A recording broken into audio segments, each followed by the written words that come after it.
Welcome to the Mastermind Club, your ultimate gateway into the world of Bitcoin mining. Whether you're just starting out or looking to scale your operations, our vibrant community of like-minded enthusiasts is here to support you every step of the way. Join us for weekly sessions led by industry pros, where you'll exchange ideas, brainstorm strategies, and stay motivated on your mining journey. From heat management to site optimization, our monthly deep dives cover the technical know-how you need to succeed. And with access to our entire back catalog, you'll never miss a beat. But that's not all. Our members enjoy exclusive one-on-one sessions with veteran miners, plus direct access to special pre-sales and insider opportunities at Bitcoin Mining World. Ready to take your mining to the next level? Join the Mastermind Club today and secure your spot in the future of Bitcoin mining. Visit bitcoinminingworld.com or scan the QR code now. And now back to the show.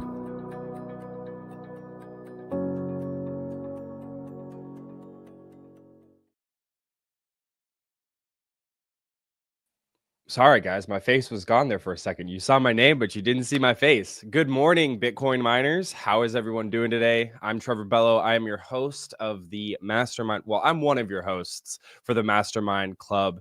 We are doing a very interesting, very exciting deep dive today. We're Bitcoin miners. We mine the greatest asset the world has ever seen.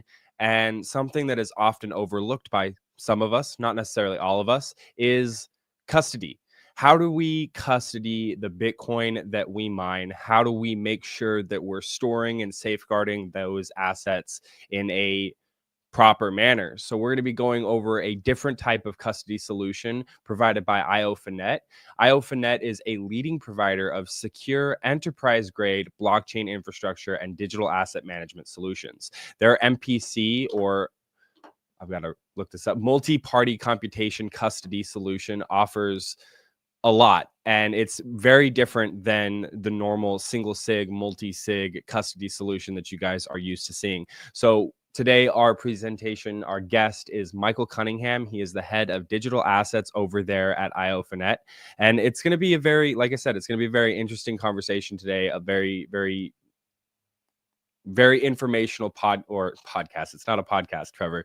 Very informational presentation from Michael. And I'm kind of excited to get into it, to kind of learn how MPC can help you store your assets, and also how could it have prevented things like the Bybit hack that we saw, which was devastating for, a lot of reasons. But before we get into our presentation today, there's a few things that we need to discuss, a few things we want to talk about, and I'm going to bring up our fearless leader so that he can tell you about them. Scott Offord, the fearless leader. How are you doing today? Hey, Trevor, doing great. Yeah, it's good to be here. Well, today we've got some exciting stuff for you, not just the webinar by Michael, but some great products as well. As everybody knows, we sell equipment, we deal in Bitcoin mining farms, and we're just here to really help you along your journey. So here's our QR code. If you've never been to Scott's Deals on Telegram, Telegram's the place to be.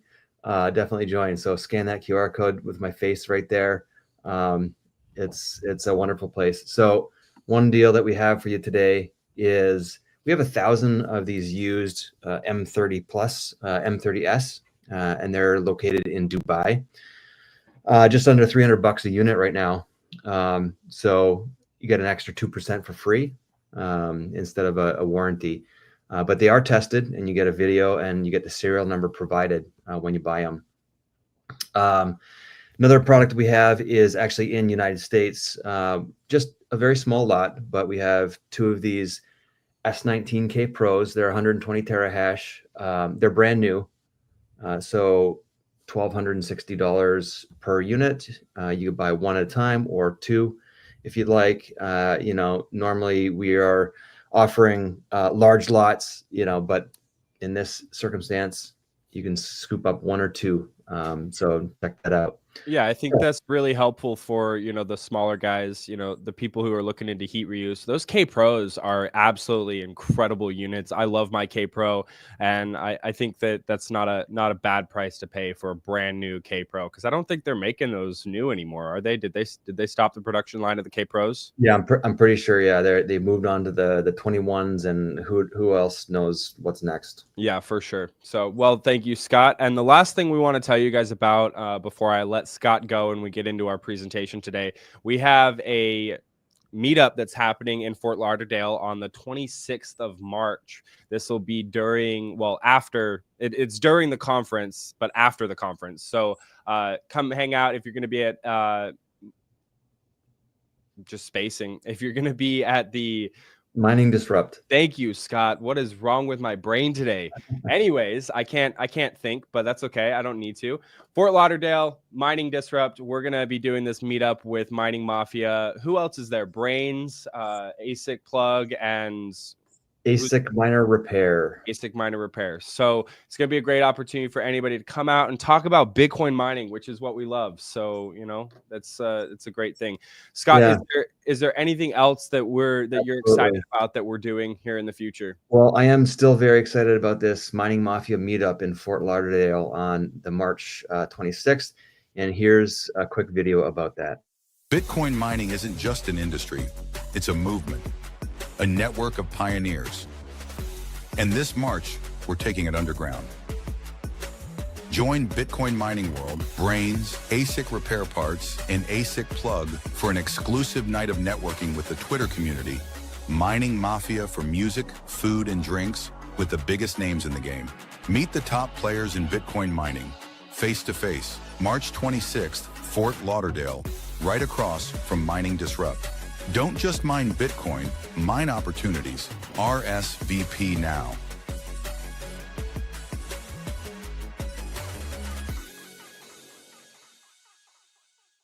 Why did I even waste my time talking about it? The video explained everything perfectly and didn't even stutter. What the heck, Scott? I snuck that on there just for you, just to make you look, less than. Right. So. It's all right. I'm used to it. I've been in this party for over a year now. I know what's happening. All right, let's bring Michael up. We're gonna get into our presentation. Thank you, Scott. Michael Cunningham, how are you doing today, man? I'm doing great.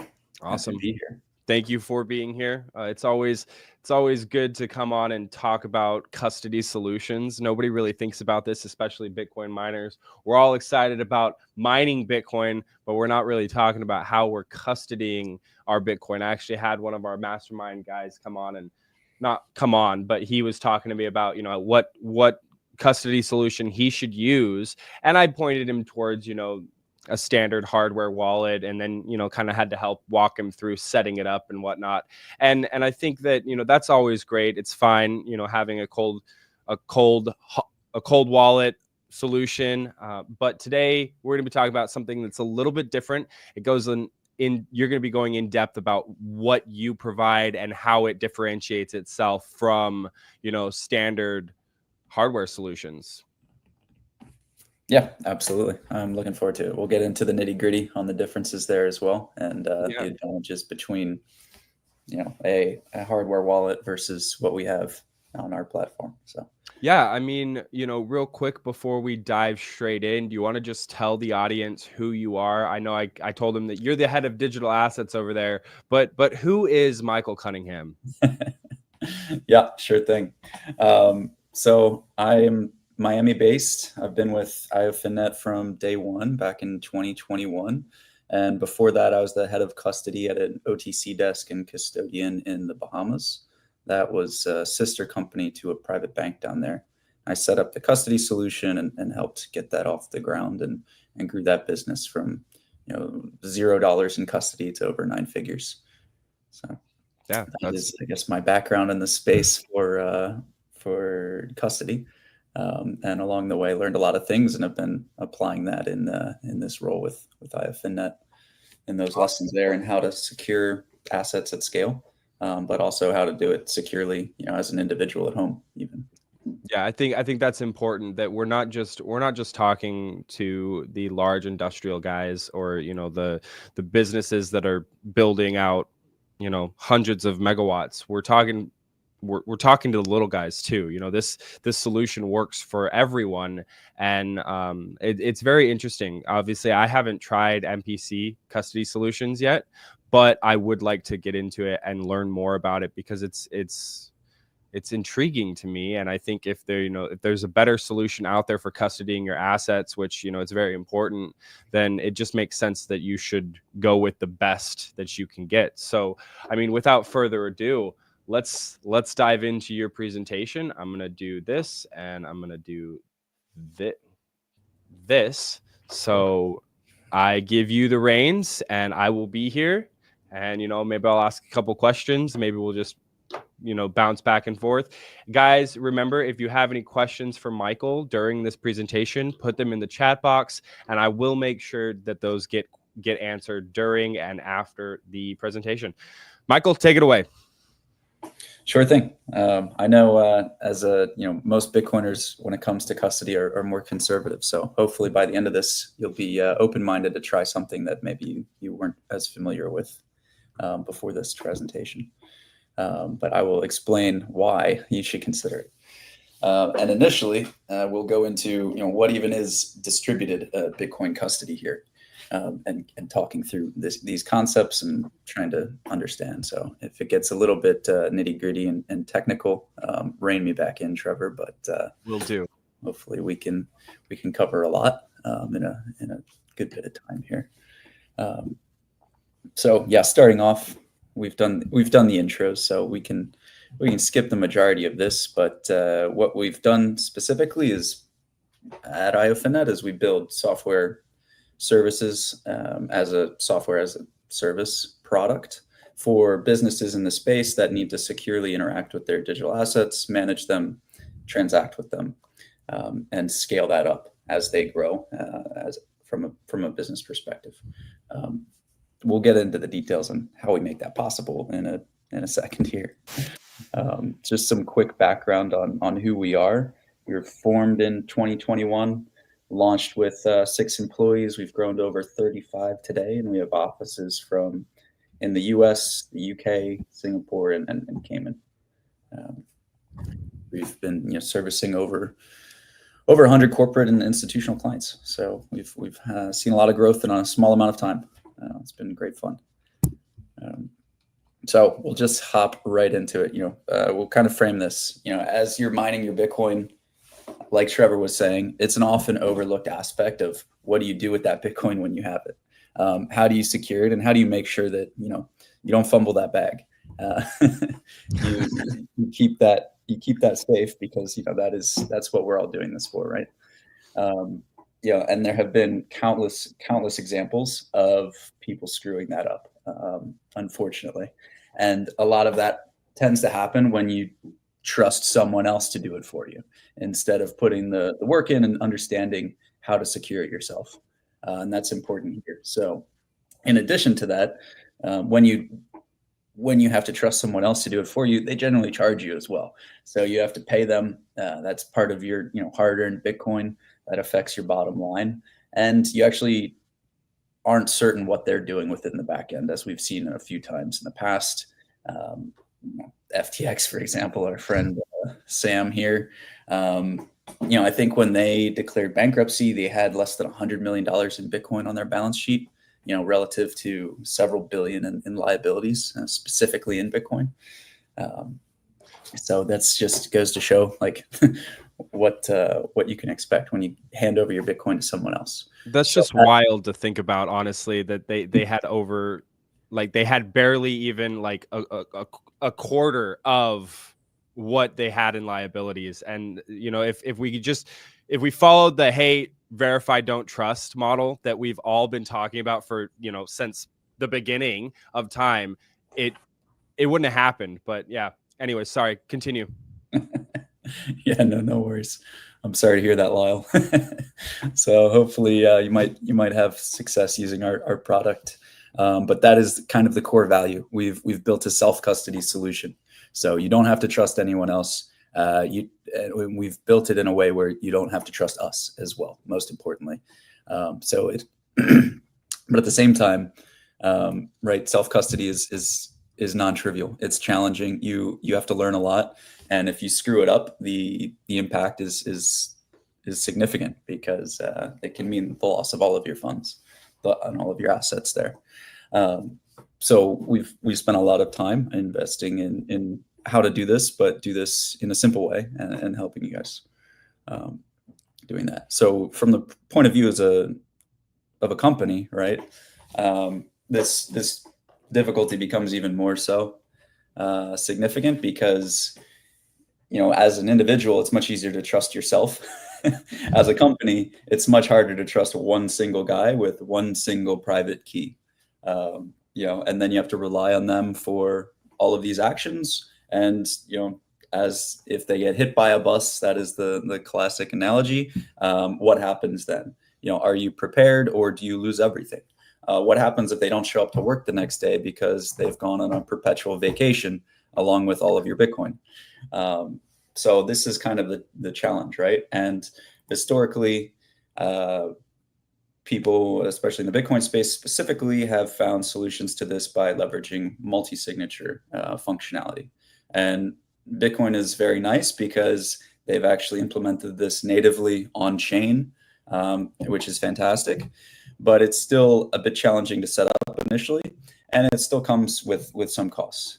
There are some drawbacks by using the native functionality on Bitcoin for multi-sig, specifically transaction fees. And this can seem insignificant, but if you're actually mining a lot of Bitcoin and getting frequent payouts, transaction fees will become actually pretty key, because you'll have a lot of UTXOs, unspent transactions, which are from these payouts, and the transaction fees can actually increase and compound with the number of UTXOs in your wallet, right?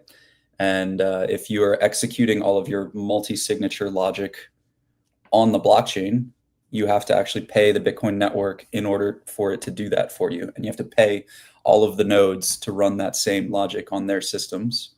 And as a result, you're paying at least, somewhere between 2 to 5x or more, depending on how big of a multi-sig wallet you're using, et cetera.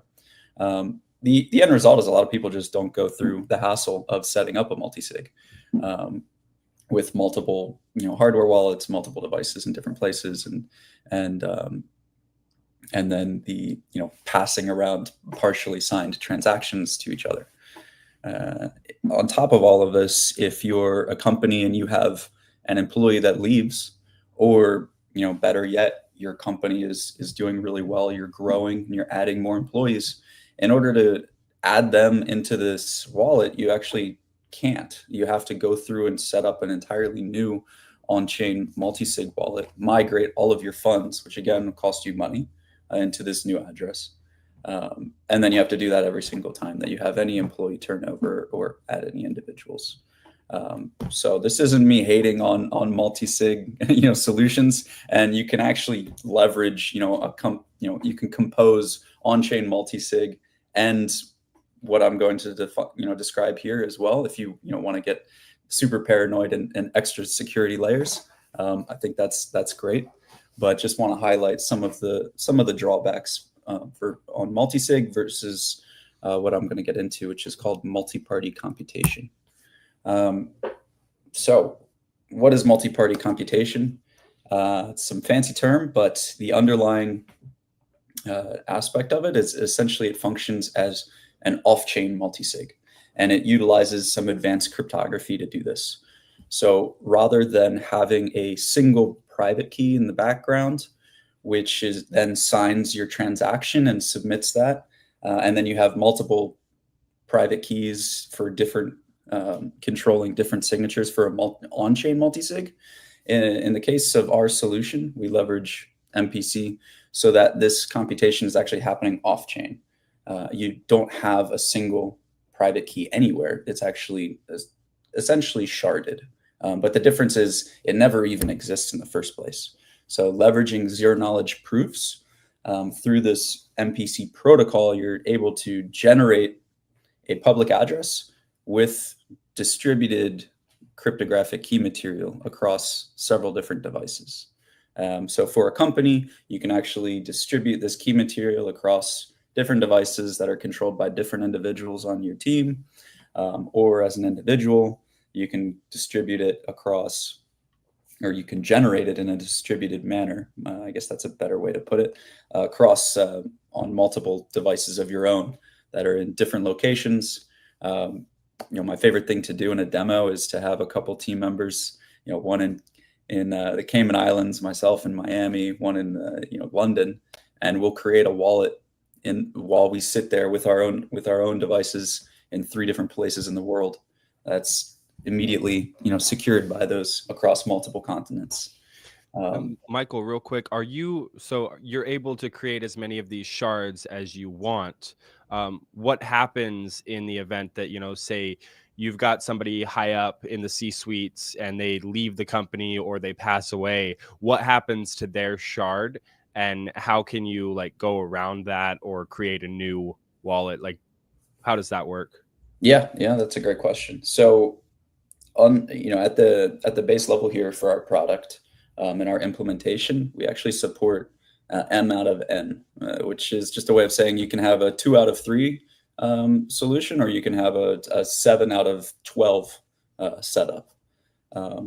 So 12 different devices. Mm-hmm. In that case, you have some redundancy. So even if even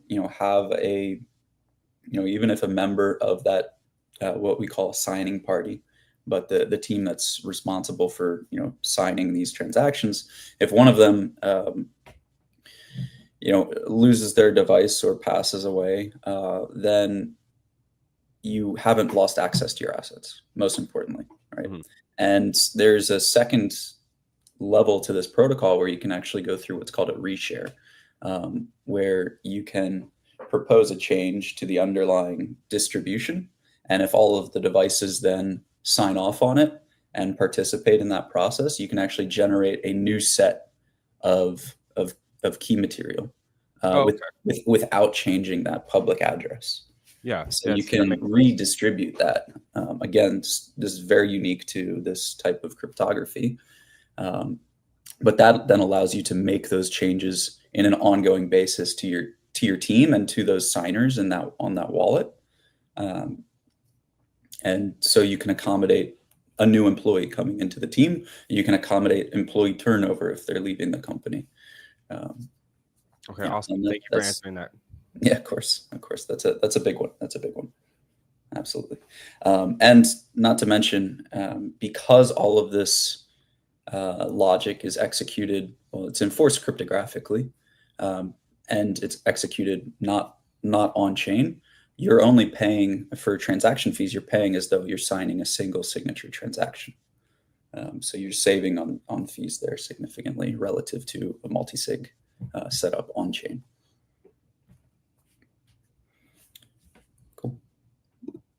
Let me move on. So as we were speaking, what we have done, I mean, the important aspect that we've done is we've taken this technology, which originally is open source. It was in scientific papers. The first commercial use of MPC is actually, I believe, back in the early 2000s as a part of a Dutch auction in Europe, for an auction house there, so people could blindly input their bids.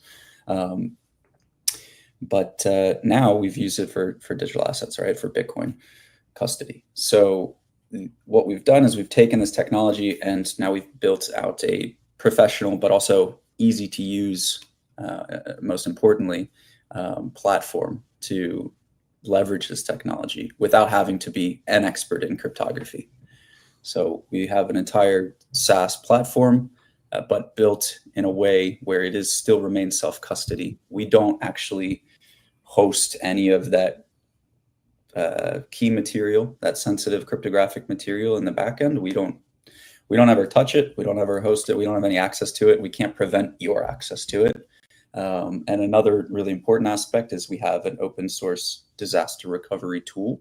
So even if we, evaporated from one day to the next, you would still be able to go to GitHub, download this tool, input your files, and access your assets without any reliance on us. And that was extremely important from my end when we were designing and building the system as well, just to ensure that, we don't become part of that chain of custody. We're not a requirement in that equation, and you guys can keep full and complete control over your own assets.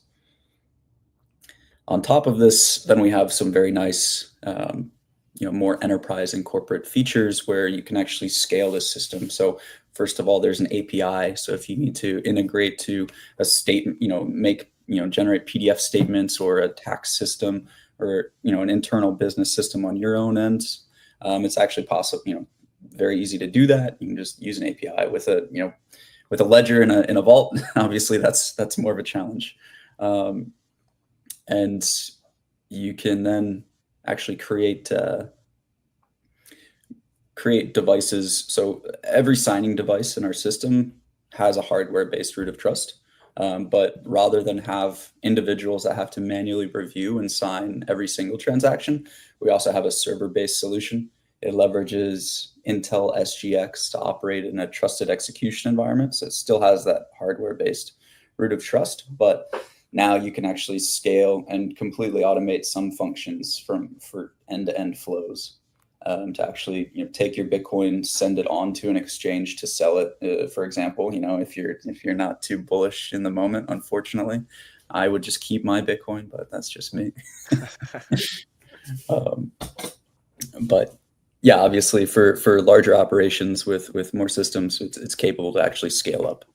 So you can start small and grow quite big with it, and it can support you the entirety of the way.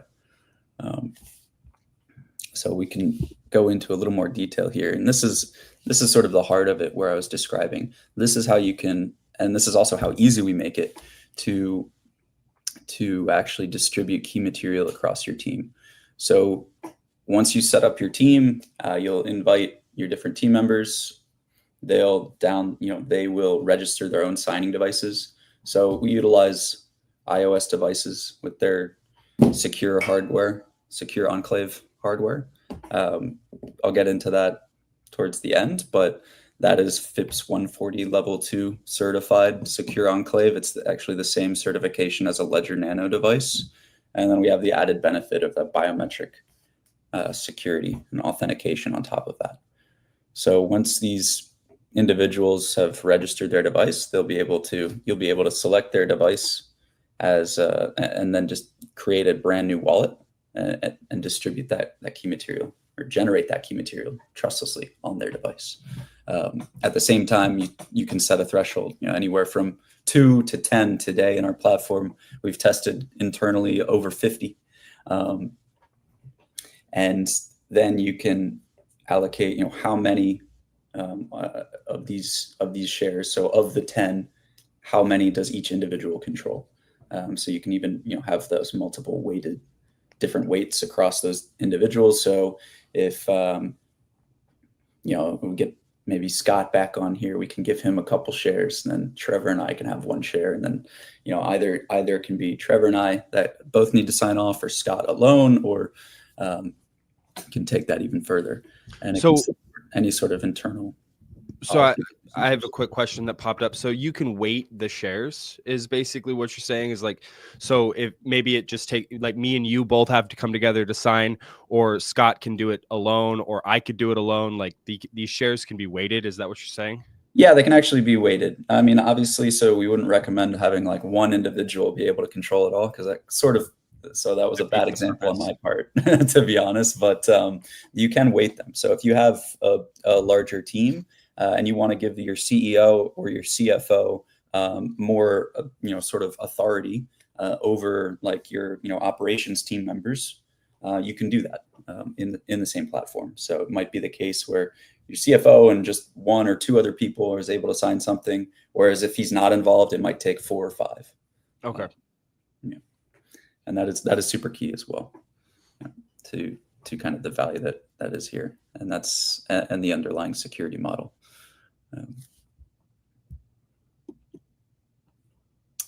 So in terms of process, as I was describing, this is how easy we make it. There's no you know, you don't have to download and check the SIG hash of some open source wallet software on your computer or something like that. This is actually a web dashboard. You can log in, with 2FA. You can go through all of the functionality where you can review, you know, your current wallets, their balances, your transaction history, and then also go and set up a brand new wallet with your team in one place from, you know, anywhere in the world. If we want to dig into the underlying aspect of how this functions and works, this is kind of the direction we're going with this. So stop me again if you think I'm going a little too deep. But here this is sort of the end-to-end process where you can log in on the dashboard, view all of your stuff, create requests, and then those requests go to the signing devices. And those signing devices can range from individuals with an iOS device or Android device to a server instance that's actually connected to your own business logic via API, which tells that what to approve or reject, or any combination thereof. And we even we've executed a proof of concept internally so far, where it's a more cold storage version where you can actually allocate these shares, this key material, onto a physical smart card. So you can have a smart card, toss it in a security deposit box as like a cold backup in case you do lose one of your devices and you don't have access to actually reach that threshold. You could then go retrieve this out of a safe deposit box and use it in that signing process. So really you can cover all of the bases there in how to best secure your own assets. And then all our system really does is just coordinate this trustless signing protocol between your devices. So we just take the end-to-end encrypted communications and pass them back and forth between the devices. We have no way of reading any of that, but even those messages themselves are not entirely sensitive because there is no private key, and the devices themselves are not sharing their key material with the other devices. So it remains fully distributed and fully trustless in that regard. Yeah, something that's coming up for me, Michael, is, and I'm sure that the audience would be curious to know, is, you know, you help facilitate some of some of what's happening on the back end, but what happens, I mean, in the unlikely event that io.finnet, you know, doesn't succeed, your company, you know, goes under, and I hope that doesn't happen, but you know, somebody's storing, you know, hundreds of millions of dollars in Bitcoin on these MPC devices. What happens in that situation? Yeah, so as I was mentioning beforehand, well, maybe let's not go that far yet. An important aspect is that disaster recovery functionality. So if we go under, we turn off our servers and call it a day, but don't tell anyone about it and just surprise everyone from one day to the next. Most importantly, the users will still be able to access their funds.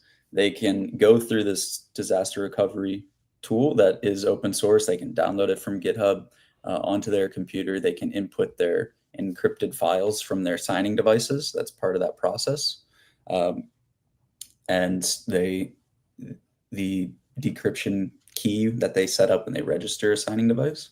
And then that will actually create for the first time an underlying private key for the corresponding public addresses that they have their assets on. And then they can go take that private key, use it with any open source wallet software out there, like Electrum, for instance, and input that private key and create a transaction and move their assets elsewhere. Wherever they like. So and they can do that at any time as well. So Yeah. there's never a full dependence on our solution or on our infrastructure.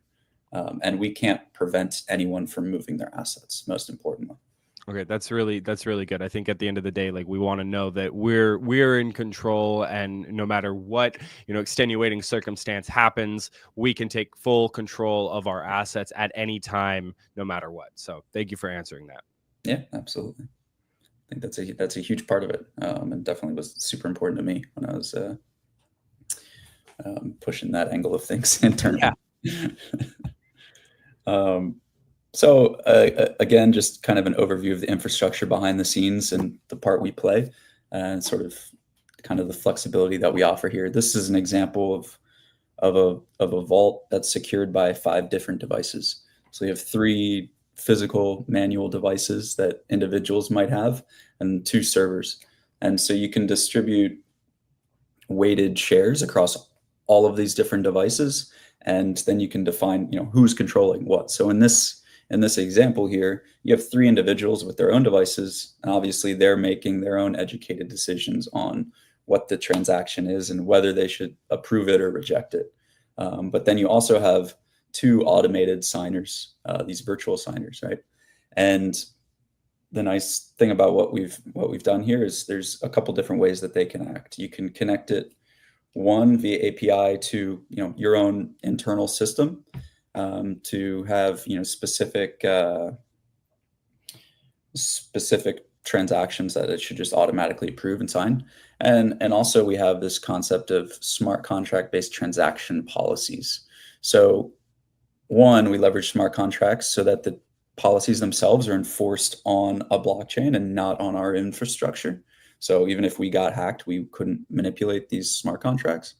And then 2, the transaction policies themselves allow the users to create rules around, how much Bitcoin will, can a transaction be for, and have this virtual signer approve it, or only approve it if this user is the user who created this transaction request, and everywhere in between. So specifically, only approve it if it's going to this list of addresses is another great example. And that's kind of the breadth of what we can support with our product, with what we've done here. I truly think it's probably the most scalable and secure system out there that you could possibly find. But I encourage anyone to point me to something different. I would love to see it. Yeah, I think it's really important that we have different solutions, not just a one solution. There's only one way to do it. We have single sig, we have multi-sig, and now there's MPC as well. And I'm hoping that others come out as well, because not everything works for everyone, and you need to be able to custom tailor a solution for you and what makes you feel most comfortable when securing your digital assets. Yeah, absolutely. And the really nice thing about this industry is that a lot of things, because they're open and interconnected, they're composable. So for instance, you can use this solution in combination with on-chain multi-sig, or if you're going to other networks, in combination with smart contract based multi-sig. So like the safe solution that Bybit was using, and they got that was compromised. They could have been using our solution as well in combination with that, for one of those signers, instead of ledger devices the entire way. I have a slide at the end here which kind of shows the difference. But we would have been able to highlight to them, hey, this is a risky transaction. Maybe you shouldn't sign it. And they might have been able to make the right call there. Instead, they got a bunch of text on a little ledger window and closed their eyes and clicked the button. I was going to say, why in the world? I mean, I've never owned a ledger, so I would never own a ledger. But the simple fact that you've got like this 3-inch long string of numbers and letters just to verify, you're sending it to the right address, but you can only see like the first 10 digits of the entire string. So it's like what? That doesn't make any sense. Like, at least put a screen. But then you think about other solutions, the one that Block came up with, the pass key or whatever it is, like that doesn't even have a screen on it. So how do you verify that one? I mean, it doesn't make sense to me. I like that I can see the entire, all the data for where I'm sending these transactions to. I think it's important. Sorry. Yeah, no, absolutely. It's hugely important. I mean, I can skip into my little last slide I added at the end here just to kind of highlight the difference. of how we would have presented this data versus what they saw on a ledger device, as an example. So huge difference here. Yeah. And super important. Now, I actually, the first device I ended up using was a ledger device, but so I think they're not terrible, but they absolutely have their limitations. And if you're not aware of them, you can end up making a $1.3 billion mistake. So it's rather key. And they came out like probably 10 years ago now. So as we can see here, technology has kind of continued to evolve. So as I wrap this up, though, I guess some key points in terms of security, because that is important to go over, I know, and if you're a real Bitcoiner at heart, that's a big one. We've based all of this on open source cryptography. Actually, the lead contributor of the open source library that we use is a member of our team. Our specific implementation for this has been audited by a third-party auditor.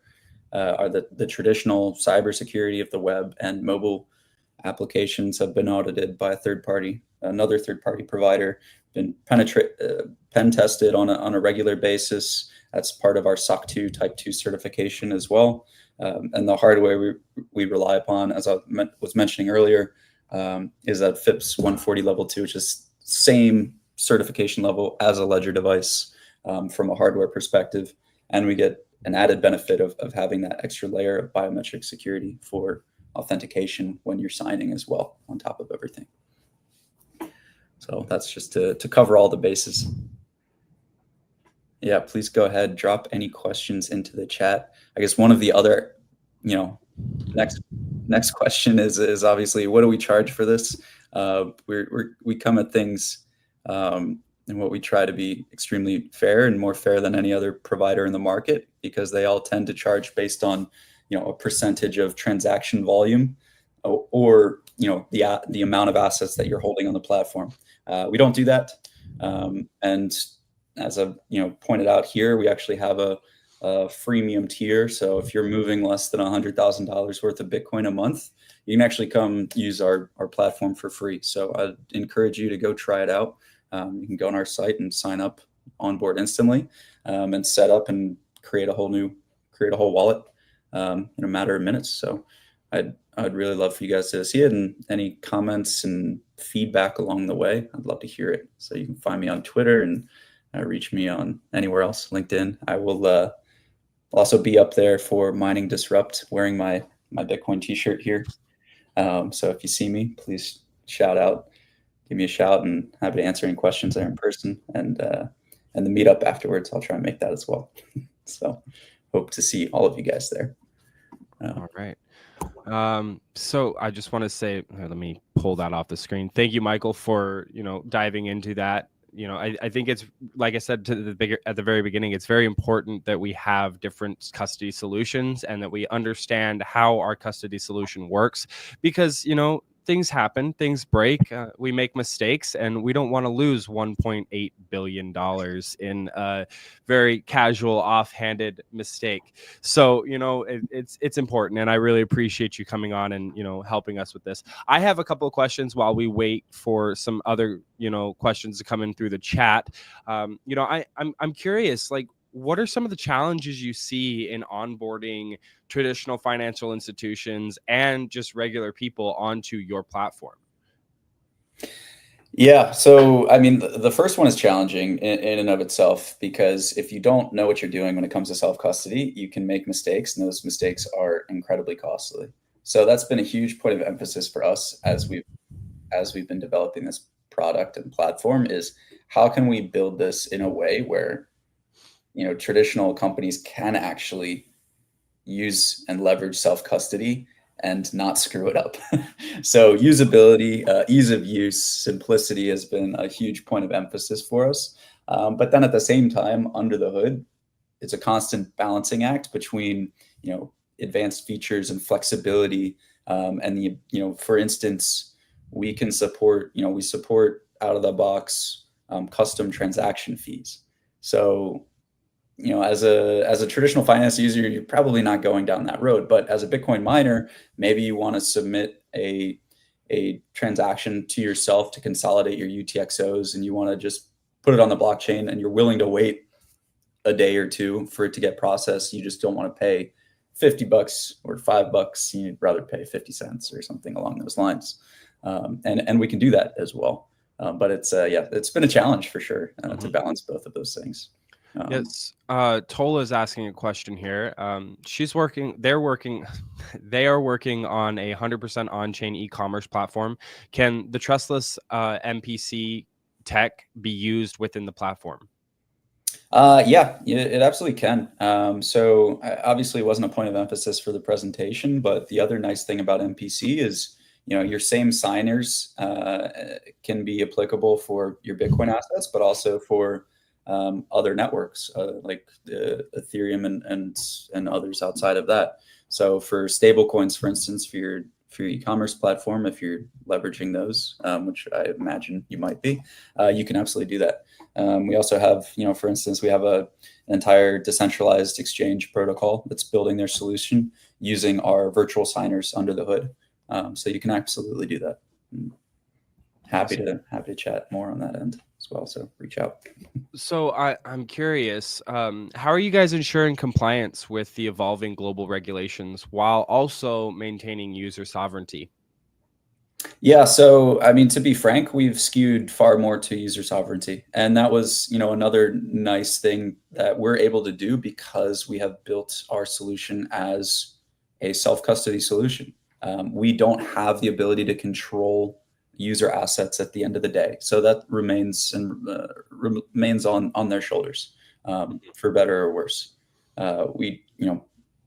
Now there are some things that we have to do, like I believe if you try and send a transaction to an OFAC listed address, one of those, then you might get an angry email, but we can't stop you from doing it. Unfortunately, we might turn off your account, and then you have to go through disaster recovery and move your assets elsewhere, because we don't want to take that liability on. But we actually can't stop you because you have direct control of your own assets. And that's, you might not like what they're doing, but at the end of the day, you can stop someone from using your platform, but you can't stop them from accessing and using their funds. Yeah, it's your own assets, and you're not giving them to us, most importantly. Yeah, I think that's very important. So does your guys' solution support interoperability with the Lightning Network or other Bitcoin scaling solutions? I would love to add the Lightning Network. We don't have it today, but I think that would be great. And that is absolutely something I would love to make the business case for. So far, we just have not had the demand for using it. But I think it is on our roadmap. So it's a matter of time.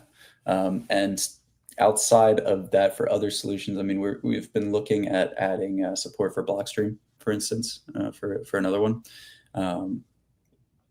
But that is about as far as we've gotten. I'd love to see it though. Yeah. I want to see Lightning used more. It's the biggest issue with Lightning right now is that it's not easy from a non-custodial sense, and we're all about like non-custody solutions or non-custodial solutions, and like the easiest Lightning method is to just use a wallet of Satoshi or another custodial solution, which is fine for small amounts of Bitcoin, but not ideal for large balances. And then trying to balance like the fees and the channels is very difficult. So I get why most people aren't using it right now. Yeah, it's a big challenge. I think whoever can figure out how to make that seamless, and hopefully that'll be us. I think that'll be a great accomplishment and actually quite successful, because I think there's a great use. It's just today it's very challenging to manage your liquidity and ensure settlement and rebalancing the liquidity across different channels and stuff like that between those. So it's how do you do that in a simple easy way?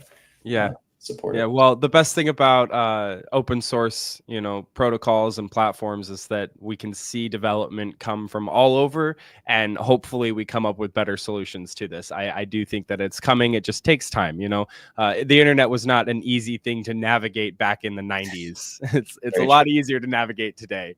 So, we talked about centralization. We talked about, giving the users complete control and sovereignty over their assets. But are there any points of centralization in your custody model that could be a risk to Bitcoiners who prioritize trust minimized solutions? I mean, this is an important point for me. Again, at the end of the day, we'll go back to the fact that worst case scenario, we completely turn ourselves off and you can still access and move those assets. Like the worst thing we can do is just make it on you, right, and slow you down, but we can't stop you from moving assets. We essentially just act as a conduit to access the nodes and the data there and present that to you. You can always go and verify that information elsewhere, and I encourage that you should, because that's an important aspect. If you, again, blindly trust the data that we give you, then yes, we could hypothetically present you with the wrong data, right? Now, and that's you want to avoid. But I think from a general standpoint, no, we've gone out, we've spent a lot of time and effort in ensuring that that's actually not the case. Yeah. So, I touched on open source development and protocols. Is this something that could be, could you download a file from the GitHub repository and like create your own backend? So like nobody would actually need to use io.finnet? I guess where we've put in the blood, sweat, and tears is building a product around the cryptography.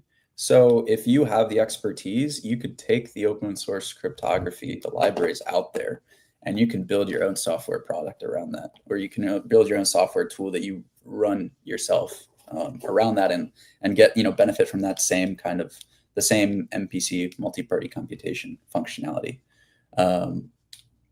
But no, the web dashboard, for instance, is not an open source tool that you can use and run yourself. So there's that limitation there, and that's kind of the difference of us versus an Electrum client, for instance, that you can go download, verify you have the right file and run it yourself on some offline computer. Okay. Awesome. The last question that I have before we, wrap it up with some other things that Bitcoin mining world has going on is, what are some upcoming features or innovations that you guys are working on? Yeah, so one of the things I guess I didn't touch on is actually integrations to exchanges. So for some of these workflows for miners specifically, I know that Bitcoin, flows into wallets, and you have to sell some to cover costs, right? So you might sit on all of it, but you presumably still have to pay for that electricity. So you need to send your Bitcoin onto an exchange, sell that, and then move the proceeds, to a bank account where you can pay your bills. Two things on that front. One, we are looking at launching actually collateralized debit and credit cards. So you'd be able to use your assets on chain to then have a line of credit against that, and actually be able to pay your bills with the credit card without having to go through a bank account. And then two, integrations with many of the top exchanges, so you can actually connect your account and just move your assets automatically, and vice versa. Wow, that's actually something that I could see being a really useful product. The credit card or debit card, that's based off of your stack. I mean, people are looking to be able to use their stack without paying capital gains, without actually like losing the price appreciation with those assets. I mean, the lending platforms like Ledin and Unchained are really useful at this point, but being able to just swipe a card, use it at the grocery store or something, and pay it off with some USDT or something in the future, I think that's a really great product. Yeah, absolutely. I mean, I'm looking forward to it, and then I will finally not have to use a bank account at all. There There you go. Getting rid of bank accounts. I love it. All right. Well, Michael, I just want to say thank you so much for coming on today and discussing all of this MPC custody solutions and whatnot. And, we're going to be sending people to you to io.finnet.com. What is your Twitter handle so that people can reach out to you if they want to reach out there? It's at Market What with 3 A's in the what, I think. Okay. I'll have to drop it in the chat. Market what? I love it. That's it. Awesome. Well, again, thank you, Michael. Appreciate your time today. Absolutely. It's been a pleasure, Trevor. All right. Anytime. You take care. Scott Offord, we're bringing you back up. We're going to be talking about, just finally, before we close up, we've got a couple things we want to tell the audience. So I'm going to bring this up on stage. Scott, tell us about this. Yeah. So this is our marketplace on Telegram. And we've got some great deals on Bitcoin mining equipment. And we have some mining farms for sale as well. So just scan that QR code right there. And that will bring you to Telegram. And you can see all of our latest offers. So like we said earlier, we have some used M30S in Dubai, actually. So you don't have to buy the full lot, but it is cheaper if you buy the full lot. So we're looking at just under $300 per unit. That's pretty good because in Dubai, we've already covered the import tax and the shipping, and these have been tested to be of good quality. So if you know anyone in the Eastern Hemisphere, tell them about this deal. And then lastly, these 2 units of S19K Pro 120T. So they're still brand new and in the box and still have almost a year of warranty left. So check those out. We don't often sell small batches, but here's a chance to get 1 or 2 of these brand new mint condition S19K Pros. And then obviously we want to continue telling you about our Mining Mafia meetup in Florida. This is during the Mining Disrupt conference, and we would love to meet up with you there. It's in the evening of the first night of the conference in Fort Lauderdale. So if you're headed down there, or if you know other people who are going to the Mining Disrupt conference, check us out, hit us up at that event. Yeah, drinks are on Scott. So, come get drunk. Don't get too rowdy, but get drunk, have a good time, eat some really good food. We're really looking forward to it. Scott, we're not just going to be at Mining Disrupt this year, though, either. We've got a lot of other plans, a lot of other events that we're attending. We've got CypherCon coming up in April, which we're doing the Bitcoin Village. So we're proud to be able to bring Bitcoin to the tech and hacking community. I know that that's something that you're really excited about, but we're also going to be in Naples or Tampa for Bitcoin Day. And let's see, we'll be in Vegas for, Bitcoin 2025, obviously. What are some of the other events I'm missing? I feel like I'm missing some. Yeah, I mean, I think that's it. Oh, did you say Alaska? I did not. I am going to be up at Bitcoin Alaska up in Juneau. I'll be there for the entire event. And a couple days before, there's a couple of really cool things happening. There's a cruise out to the glacier. We're going to be taking a run. So if you're into exercising, I know a lot of Bitcoiners are, all about health and fitness. Show up on the 3rd. We're going to be running out there. There's going to be a chili cook-off, and whoever wins the chili cook-off is going to get a Bitcoin Alaska branded bidaxe. So that's nice. Pretty cool, courtesy of Solo Satoshi. And then I think we've got them all covered for now. We might be popping in for some other ones here and there, but we'll keep you guys abridged. Awesome. Well, thanks everybody for showing up for the mastermind today, and for the audience who wasn't able to show up live, we will have this recording in the YouTube channel. I appreciate everyone who joins in, who tunes in and gives us your feedback. We're just trying to educate the next generation of Bitcoin miners and help you build a profitable and effective Bitcoin mining strategy. All right, we will see you guys next Friday. Thank you so much. Thank you for joining us in the Mastermind Club, your ultimate gateway into the world of Bitcoin mining. Whether you're just starting out or looking to scale your operations, our vibrant community of like-minded enthusiasts is here to support you every step of the way. Join us next week where you'll exchange ideas, brainstorm strategies, and stay motivated on your mining journey. Thank you for joining us, and tune in next week.